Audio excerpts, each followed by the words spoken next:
Welcome back to my channel. I am Adorkable Rachel, and it's time for another episode of Rachel Reviews with the real Mr. Robinson. Hey, and we're in my studio this time. We're in his studio today, in his little environment. We just thought we'd change it up a bit, and we're doing a little collab on a movie we saw together and felt it was worth discussing, and we're doing it over at his place. What is that movie, Rachel? That movie would be Hellfest. Certainly lives up to its name. It does. It was hell. It was a fest. Sorta. It was really... It was a movie. It was a movie, and we went and checked it out right after seeing a pretty good movie. Yeah. We went and saw Elle and then jumped right over to this one. And basically, it's just a story about these kids who go to a thing called Hellfest, which is a lot like the Universal Halloween Horror Nights, where it's, you know, like a theme park with like lots of horror stuff going on for the Halloween season, but someone's going around murdering people. And I actually expected this movie to be decent. I thought it was a really good idea for a premise. Oh, yeah. And I'm a theme park guy. I work over at Universal. I worked Horror Nights for 1 year. So it felt like it was kind of mandatory for me to see this, since that's kind of my background. Another good reason for us to collab on this, because I would love some insight from someone who actually has worked these kind of things. Yeah, at least as much as I can give without... you know, losing the job. Yeah, and I also just went to Universal Horror Nights last night, so now we can talk about whether it was authentic, and also just the movie in general, and whether it, well, it wasn't good. Spoiler alert, Yeah. It's not authentic. No, it's not. Do we want to do spoilers? Yes, let's do spoilers. We're talking spoilers. We have to with this one. When it comes to bad movies, it's totally cool to talk about spoilers. So first of all, let's talk about the plot. And it's an interesting setup, I gotta say. It is. That was why I was kind of looking forward to this movie. It actually is really interesting. I've never seen anything like this where they touch on the whole, you know, going to a theme park, and it's a horror theme park. Yeah, I mean, it's at its core, it's a generic slasher movie, but it has a good idea rather than just an undead guy coming out of the lake, or some guy that haunts you in your dreams, or a guy in a William Shatner mask going around stabbing people. Yeah, and that's good. Yeah, but there's this dude who's going around who has no name, who has a mask on. He's basically killing these groups of kids. There's a group of like 6 kids, teenagers, young adults, something, who go to this park. One's visiting from out of town, and they're all laughy, giggly, having a good time, but then all of a sudden this guy just starts murdering them. Now here's the thing that really got me is, first of all, the characters were annoying. Oh, yeah. I think they established that, like, after the credits, and you're sitting next to me. You can prove this. Yep. Once those characters popped up, you just looked at me, and in the corner of my eye, I could see your head move, and I just kind of looked at you, and you were like, I'm so annoyed right now. Yes, I was so... Yeah, exactly. I was just like, I'm so annoyed. Because this... okay, so... Excuse me, I don't remember any of the characters' names at all. Like it matters. No, like it matters. So this one girl who kind of looked like a younger Julianne Moore to me, who was like the main character. I was thinking Elizabeth Olsen. Okay, well... I was thinking of low-rent Elizabeth Olsen. Okay. Well, there you go. So she comes into town, and her friend is really excited about her being there, but then their other friend, like, who I guess knew them from a long time ago, was like, oh, hey, you're here, and they're like, why is she here? What's going on? And they, like, have this dynamic about, like, not liking each other, and they never go really all that much into it. They just kind of, like, tease each other. It's the equivalent of when you hang out with some friends that you haven't seen at elementary school for years. Yeah. But that one kid that you didn't like, that bully, is there, and you're like, shit. Yeah. And it's just really awkward. It is, though. You know, you have to be mature about it. Yeah. But the thing is it was really awkward in the movie itself because it just felt so forced, and it didn't tie into anything, and there was no reason for it other than, hey, here's a thing these two people have. Yeah. But then, like, I think the point where I got to where I was like, oh my gosh, I'm annoyed, is when the main character and her best friend, the one who she actually likes, are talking, and they're, like, excited about going to Hellfest, and yay, we haven't seen each other in a long time, is the dialogue itself also just felt really, really forced. Yeah. I think, and it just, I I don't know, just the way they were talking, I just didn't really believe in the friendship between these two. I just felt like these are just two actors who were just like given lines to say. They didn't really establish chemistry or a connection between them. It was exposition pretty much. Exactly. And the other thing that was super annoying was they're forcing the main character onto this guy who she likes, and they're like, oh, he's gonna be there. And they're like, oh no, he is. Oh gosh, I'm so nervous. But then when she starts talking to this guy, oh my god, I wanted to kill them so much. They were so annoying. It's at that point, like, you're hoping this mysterious guy comes in and kills all of them. That was exactly it. And when you start seeing him target them, you're like, yes, please kill these two. Because they literally would just start talking to each other, and then it was more than obvious that they liked each other. There wasn't even any cutesiness or awkwardness or subtlety. You could just replace their dialogue with and it wouldn't have made a difference. Not one bit. So I didn't like those two is what we're getting at. I think that's being nice, because I didn't like anyone. I didn't like anyone either. He was the first one to die, and when I saw the dude was about to target him, just like we said, I was like, yes, we're gonna kill him off. I'm so excited. Yay. Okay, this is where my, like, theme park specific, how do you call it? Expertise? Not expertise, because I'm just kind of going down the road of this would never happen. The reason the guy gets killed in the first place is because he is the only guy in the group that's failed to get a stuffed toy for the girl that he's fond of. Right. So what does he do? He says, I'll be right back to get a stuffed animal. So he sneaks into the locker room, which is apparently abandoned. Yeah. Not one employee is there, and I don't know why they even have stuffed animals hidden in a locker room. That's not where you put it. And, well, I mean, I guess I wouldn't expect anything from a Halloween theme park that has a dryer above the mirror in the bathroom. Okay, we'll get to that. We'll get to that later. We'll get to that. Yeah, he just goes into this locker room that's completely abandoned, and that's where the killer comes in, I gotta say, a pretty neat kill. Yeah, okay, so yeah, this is actually the one thing that I was intrigued by, was the first couple of kills were actually pretty unique and entertaining, and actually kind of gross. Is this guy gets killed because, I don't know what they're called, but it's one of those games where you use the mallet and you try to, like, hit the thing up to hit the bell. Yeah. So anyway, the guy is, so first of all, he, like, actually, like, hurts the kid. And the killer actually hurts the kid, and he's like struggling and he's crawling, and then his head is literally like lying down on the place where you hit the mallet, and the killer grabbed the mallet and like literally squished his head in. Yeah, and the bell went up and rang. Right, and that's when I was like, okay, good, yay, okay, at least the kills will be interesting. That's good. Well, not really. I mean, that kill was probably the most unique one. It was something that, like, the best Friday the 13th movies have to offer, which they're shit, but they come up with some inventive kills. Yeah. One of the other guys in the group, he later kills in a haunted house by, like, inserting him in the eye with a syringe. Yeah. Which, again, was a kind of, like, I don't want to say creative, but definitely gruesome and, like, entertaining. I mean, it's not as inventive as the last kill, but it's better than anything that comes afterwards. Yeah. And then he tries to kill one of the girls later, the one who, like, didn't like the main character for whatever reason. The obnoxious one. The obnoxious one. He tries killing her by beheading her with one of those guillotine. Yeah, it was a guillotine. Guillotine. She's on a guillotine. That's another long story, but we won't get into it. But basically, she ends up on a guillotine. He tries to behead her, and it doesn't quite slice her head. It just, like, hits her a little bit. My first question, though, what in the world is a guillotine with an actual sharp blade? Why is there actually a sharp blade? Even, like, the most remotely sharp blade on this guillotine, this fake guillotine. Well, why are the props actual, like, weapons? There's one part where the killer actually grabs an axe, and it's a real axe inside the maze. I don't care, like, how authentic you want to be.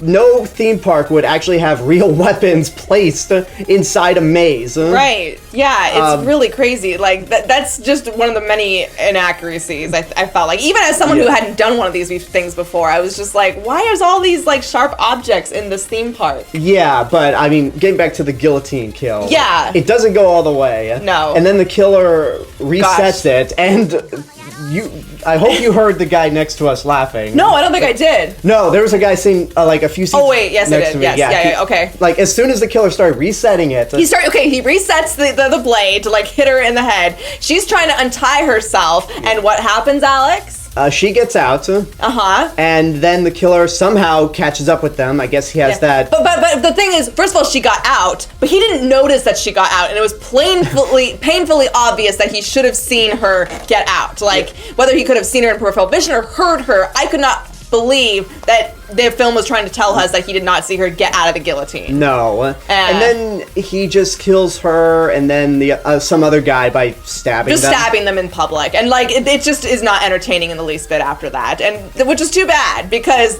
at least the killing and the murdering would have been entertaining. At least it was going down that route, but it just didn't end up that way, and it got super boring after that. No. Yeah. Oh my gosh, this movie. Can we talk about how empty all the mazes are? Okay. Yeah. Okay. Because you were just at Horror Nights the other night. Yep. Now, you being there most recently, how crowded were the mazes once you actually got in? It was very crowded. There was people backed up. It was like a line practically. And this was in September too. It was still really, really crowded.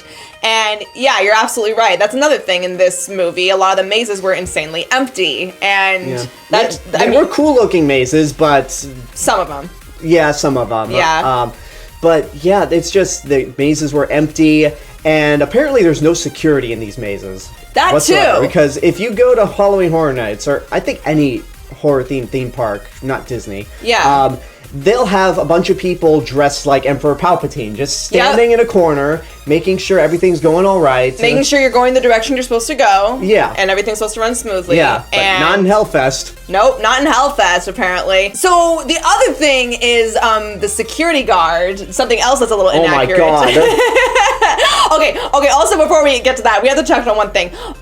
That we were mentioning earlier. So the main character at one point gets wet or messed up. I think she gets some goo on her. So she goes to the bathroom to wash it off, including her hair. And what we could not believe at one point was there was actually one of those hand dryers, just those standard bathroom hair dryers, but it was up like really high. Above the mirror. Above the mirror, so she could conveniently dry her hair. And I remember turning you at one point and being like, why is a hairdryer that high up on the wall? Well, I have a habit of physically showing frustration watching movies, because I was just like, yeah, what was that about? I've never seen a hairdryer up that high ever. To be fair, hand dryer, excuse me. I think it's been a while since I've been to something like Hurricane Harbor, but I think they might have them there. But those are water parks. You're not going to see one of those hanging that high at a horror-themed theme park. Right. It was so bizarre seeing that. I was like, wow, that's convenient. But then she's being stalked by the killer in the bathroom, and then after some struggle or whatever, I don't even remember, then they finally get a security guard to come in and take a look. And again, you were just like, I could see you just freaking out. The guy basically said that, they tried to give him the details on this person. He was like, look, I'm sorry, but there's nothing I can do if there's no actual evidence of anything that happened. And at that point I was just wrong. If there was any kind of threat against someone's life, if there were any reports of suspicious activity going on in the park, no security guard, no matter how miserable they are at their job, would blow it off. I mean, that's good to know, but when you're watching this movie, you're still just seriously, dude? Yeah, I understand, in movies, you're supposed to suspend your disbelief. There's a lot of movies where, things wouldn't happen in our real world, but you're I could kind of go with it, but this is a point where it's just you, movie, think we're stupid. Yeah, exactly.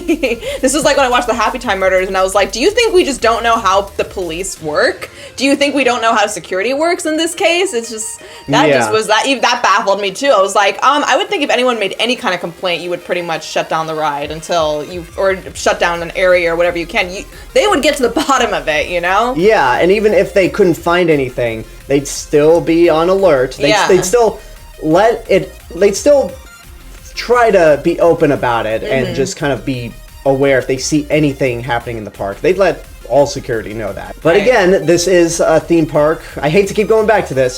This is a theme park where they put a dryer above the mirror. Above the mirror, which that was one of the most baffling parts of that whole movie, was just the, seriously? Yeah, it's not the overacting, it's not the theme park inaccuracies, it's the fucking dryer above a mirror. Why? I mean, it would have made sense. Actually, you know what? I think it would have even made sense. You know how she literally had her head down a little bit for the dryer to come on her, and then the killer was standing like literally right next to her and just like touching her when she couldn't see it for a second there, yeah. which was also weird. But if they wanted to have that scene, I think it would have worked even better if her head was like really far down below an actual hand dryer. Do you know what I mean? I think so. Yeah, like if her head was actually like down further as opposed to being like this, if she was actually down like this, yeah, that would have made a lot more sense. Like, because during that scene, I was even like, how do you not notice he's there? Like, how do you not? How do you not hear his footsteps? I don't know. Can we get across the idea of a section of the park where the employees are allowed to touch? Sure. Yeah, I would actually love to hear this, because you know what? They kind of, so there is the team of friends at one point go to a section of the park where basically employees are allowed to like touch you like this. Yeah. Because at Universal, and I knew this well ahead of time, that the big rule with places like Universal or like theme parks like that is employees are not allowed to touch you. They're allowed to, and vice versa. Right. You're allowed to get in their face, you know, like this and creep you out, but they're not allowed to touch you. So in the movie, they go to this section of the park where they are allowed to touch you, and they even sign a liability form, which to me made sense. Like, there doesn't seem to be super inaccurate. Like, I'll give it that. Yeah, but you were going to say? It's just still a little far-fetched. It's something that I doubt would ever, like, come across as real life. And I'm probably going to hear people saying, oh, you're thinking about this too much. I'm sorry if I have that experience, but also, I don't know if you've heard about this. There was a story, like, either a year ago or 2 years ago. There was, like, around Halloween, there was a maze. There was a theme park that was going to set up a maze where you had to get completely naked and go through it. And I've not heard about this, but okay. Well, that shit got shut down before the events even started. Okay. So I just thought, yeah, like, they shut that down. There's no way that they could allow a section of the park where employees can just touch you, kidnap you, take you to another section of the park. Yeah. Because even if you sign a liability, there's going to be issues. Well, the carrying off thing was a bit much, too, because sometimes there would be an employee who would, like, literally take one of the girls over their shoulder and then like drag them off somewhere. Like, I could understand that's a bit going far. Like, just doing like this is like enough, you know. But like carrying people off, that's a bit much. Yeah, that was a bit much.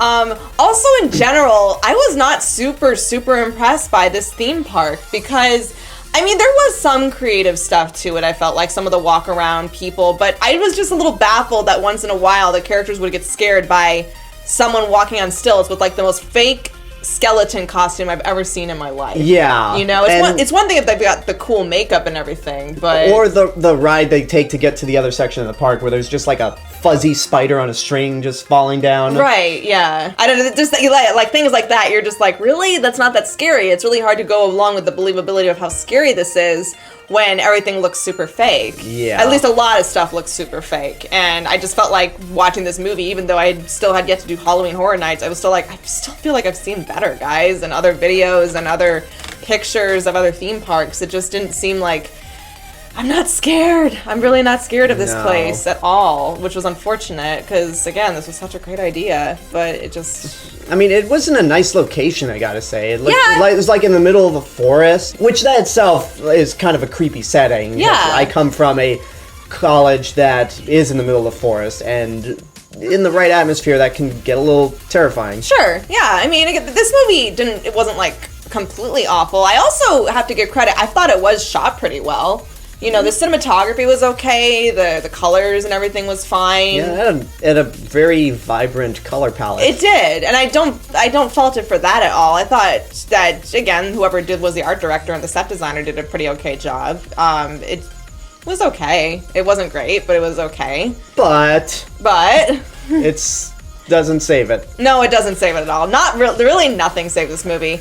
And the other thing that gets me so much about the villain in this movie is they established in the beginning that he killed someone, like, in another haunted house somewhere else, like a self-made haunted house. Yeah. Which wasn't even that suspenseful in the first place. I get it, they were, like, setting it up, but it just wasn't that much. This dude is constantly wearing this, like, papier-mâché-like mask. It looked like a hand-me-down from one of the old mummy attractions. Right. Like, it just, like, the face was sideways. Yeah. It just looked so sad. It did, and I get they were kind of trying to make something iconic out of this, but I just didn't really do anything for me. And we never saw the guy's face, which is okay. I get it. You know, we never really see Michael Myers' face either in the Halloween movies, but or at least the good ones. Yeah. Yeah. Something else just came up. What?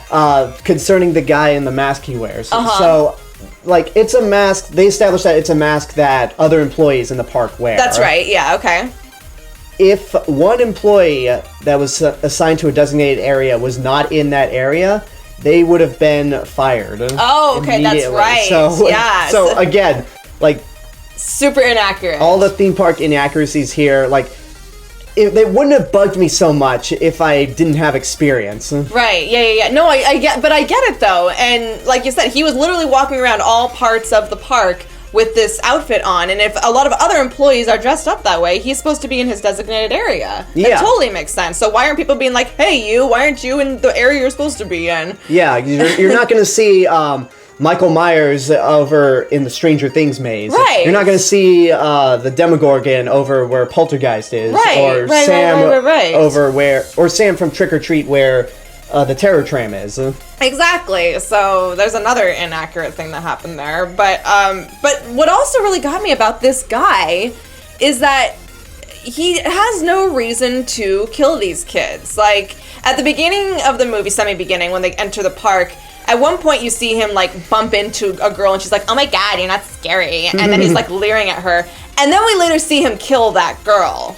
And, which is like, okay, I see why he went after her. He's got some insecurities. Some insecurities or something, but why was that not, like, the main girl of the movie? Like, why did she not do that? Or why didn't one of her friends do that? I just don't understand. I'm still baffled and don't understand why did he target this group of kids? Or he even, like, saw the main girl.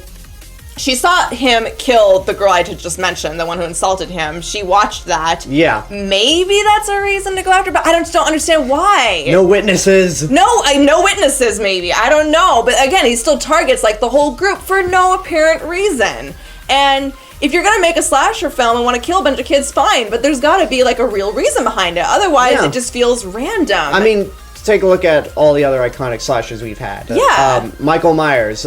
He killed his sister, and then he is pretty much going to finish the job with Laurie Strode. Right. Or like Nightmare on Elm Street. He goes after all those kids because they were the kids of the people who basically killed him, right? Yeah. Yeah. It's like, there's got to be, like, a real legit reason behind it. And just this movie felt like there was no reason behind why he targeted this group of kids. Yeah, or I'll bring up another one. Jason Voorhees. He pretty much kills all the campers there because it's a territorial thing. Right. They're in his home, and he doesn't like that. Right. But this guy is just randomly kills people, and I just didn't feel anything behind that. No. And what was also really nauseating about this movie, just one thing that sticks out in my mind, is he's targeting the main character and her best friend in this maze at one point, and they're kind of trapped. And they establish that they need to go through the maze, the whole thing, in order to escape him. They go through the whole maze. Yeah. And it's so long and unsuspenseful. And it was really just like, wow, can we get the hell out of here, please? With no emergency exits anywhere. Right? There's another inaccurate thing. They always have emergency exits in those rides. The other thing that made me laugh when they were heading there, there's a line of dialogue where it's like, let's go, this might be the exit. Right!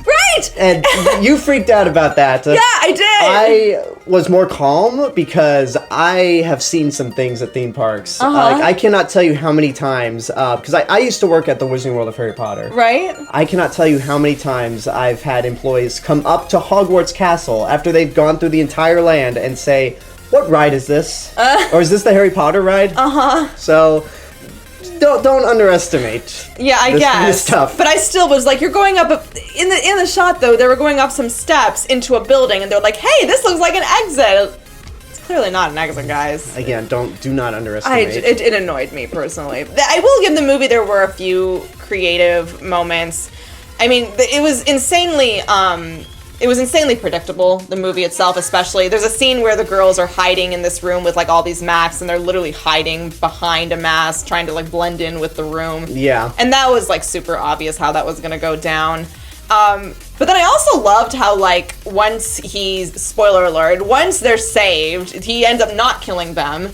I loved how they were just kind of sitting there out in the front and were told that the killer was not around, they're gonna find him, and then they just like sat there in fear. And that was like the end of them. That's it. The movie's over for them. Like for them, yeah. Yeah. And you're just like, we're not gonna go back to that at all? Are they just gonna be scared from now on? It was really strange. Just wait until the sequel where it turns out that one of them is the daughter of the killer. Oh man, that'd be crazy. Now, again, here comes the spoiler. Here comes the ending, because this also cracked me up, this ending. No fucking sense, at least for me. No. So, the killer, which again, we never see his face, he goes home, and we see him open up this, like, this armoire or something, and there's, like, all these masks in there, like, these different kinds of scary masks, like maybe 5 or 6 of them. There's, like, a pig and some other things. They're just these masks. Mm-hmm. And he puts his own mask in there and then closes it. And first of all, I want to know what all those masks were used for. Like, why does he have all these masks? May have been for specific theme parks that he just visits to kill people. Maybe, but it'd have been one thing. You know what would have been kind of cool in this movie is if we literally saw him kill in different parts of the theme park with different masks, like masks that actually fit. Why was that not an opportunity? Right? Like that would have missed opportunity, guys. Plus, if they did that I would have completely forgiven the movie for a theme park, like an employee leaving his designated area. Exactly. It would have made sense for him to be in all these different areas because he's wearing the right mask for the right area, but they don't even do anything with that. Yeah, I mean, they already have a clue to how to spot him because he has those really shitty shoes. Those really shitty shoes. Yeah, that's like how we're able to know that it's him. So there's a completely missed opportunity right there. But then the other thing that I thought was really funny was we then, after he puts his mask away, goes into the living room of the house, and there's a little girl like sleeping on the couch there, and then there's like this tension music playing, and then she wakes up and looks at him, and then she's like, "Yay, Daddy!" And then she goes up and hugs him, and then that's the end of the movie. Then it cuts to credits. And then it cuts to credits. But what was so funny to me was they were trying to set it up like we don't expect that to be his daughter, when it was so obvious that it was, or at least like a close relative. I knew she was gonna wake up and be like, "Yay, you!" And the number one reason is because he literally just put his mask away where it was supposed to go in that house. Like, yeah, we've established this is where he lives. Why in the world would she be freaked out by this person? Right?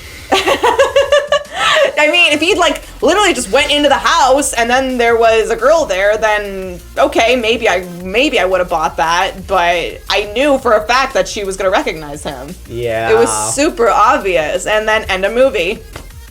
Yeah, this movie sucks. It was really bad, you guys. It was so boring, and I wanted it to end, and I was so annoyed by the characters, and just so many opportunities wasted. Oh, yeah. Yeah. I mean, like, get back to the characters. We talk a lot about underacting, like, a lot of horror movies are just, the characters are just kind of stiff. Mm-hmm. This is overacting at an insane level. Yeah, a lot of overacting, a lot of forced dialogue, a lot of forced everything, a lot of forced relationships, a lot of forced connections that just don't lead to anything. And even like the main character and the best friend who spend a good chunk of the movie like just being in the same room together or establishing that they're going to survive together, I just don't care either way because I just don't buy that they're actually like best friends. Yeah. So what's worse, this, The Nun, or Slender Man? Or Truth or Dare? Okay, first of all, I've not seen Truth or Dare, so forgive me. Okay. And I just went to Halloween Horror Nights, and there was a Truth or Dare attraction, so I feel bad that I haven't seen it. Oh, I've got stories about that movie. Oh gosh, that for another video. So The Nun, this, or Slender Man? Gosh. Like, which is worse? I mean, definitely Slender Man or this one, because The Nun, while it didn't really freak me out, it still wins with the acting and wins with the the formula and And it the wins look, with the look of it and the environment. Yeah, I actually didn't hate the nun. I just found it boring. But Slender Man, so many wasted opportunities. Same with this one. You know what? I think I'm gonna have to go with this one because they wasted more opportunities, more obvious opportunities. With Slender Man, it was bland and not creative, and they could have done more with it. This one clearly had a lot of opportunities and just wasted it. Plus, in my personal opinion, I felt that in Slender Man, the connection between the actors and the friends was stronger. It wasn't great, but it was stronger than this. Like, at least in that movie, at least in Slender Man, the characters were not annoying. Like, they were maybe not the best actors. They were dull. They were just dull. This one, they were just flat out annoying. Yeah. Flat out annoying and just forced. Yeah, I don't know. So to answer your question, I thought this one was worse. This one was worse. This one was worse. I don't know. I keep going back and forth because, like, I still like the concept, and it does have some good ideas and designs. But maybe that's the insult of it, is there's so much they could have... That just makes it worse. Yeah, exactly. That's what makes it worse, is there's so many more wasted opportunities. Yeah, but there was never a part in this movie that, like, amused me in, like, an unintentional way. Like, Slender Man had that one moment that had me laughing for 2 minutes. That's true. There was a lot of laughing moments in that movie. We have to choose right now. Which one do you think is worse? Go! This. I'll just say this. Okay, yay, we agree this one is worse. Yes, awesome, I win. So, Hellfest is boring and a waste of time, and I think that actually going to Halloween Horror Nights or something related is much more worth your money than this movie. Yeah, this one, don't waste your money on it. Don't. It's not even good in an amusing way. Like, there's one or two entertaining deaths, but that's so not worth the money. I'm sorry. There's better things out there with more creative deaths, and yeah, just a waste. Yeah. So those are our thoughts on Hellfest. So now we want to know, guys, what did you think of the movie? And also let me know, are there any other movies coming out soon that you want me to review or anything else you want us to both talk about? Also be sure to subscribe to Mr. Alexander Robinson right here. Links are in the description down below. I got some good stuff there, guys. Yes, he does. Well, go ahead and leave your comments below. Be sure to like and share. And if you're new and like what you saw here, don't forget to hit that subscribe button. Also, be sure to hit the little bell button down there to get notified when new stuff comes out because I make new videos every week. Bye, Adorkable Buddies. We'll see you soon. Bye. See you guys. Don't see this movie. Don't see it.